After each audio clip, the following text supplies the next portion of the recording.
వీడియోలు చూసింటారు. మా నాయనకు తెల్లింటికి వయసు కూడా లేదని చెప్పి వయసు లేనట్టు కూడా నువ్వు మాట్లాడుతావంటే నీలాగా తిరుపతి టికెట్లు అమ్ముకొని బతకలేదు మా నాన్న. తిరుపతి టికెట్లు అమ్ముకొని ఈ రోజు నువ్వు నాయకుడయ్యో. అదేవిధంగా గ్రామాల్లో 2 వర్గాలని నువ్వు సర్పంచ్కి పోటీ చేయని చెప్పి డబ్బులు వసూలు చేసుకొని ఈ రోజు వరకు కూడా వాళ్ళకి డబ్బులు ఇవ్వలేని పరిస్థితి మీ బతుకులకి అని చెప్పి తెలియజేసుకుంటున్నా.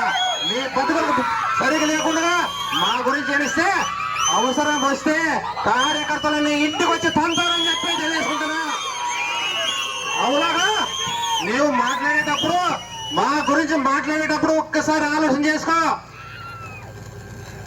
అవసరం వస్తే మళ్ళీ నువ్వు ఎక్కడుంటావో కూడా మాకు నేను చెప్పలేను. ఆ రోజు ఒక్కసారి మా కార్యకర్తలకి కోపం వస్తే నీవు పెద్ద కడుపురు మండలంలో కూడా తిరగలేవని చెప్పి తెలియజేసుకుంటున్నా. అదేవిధంగా ఏ అవసరం వచ్చినా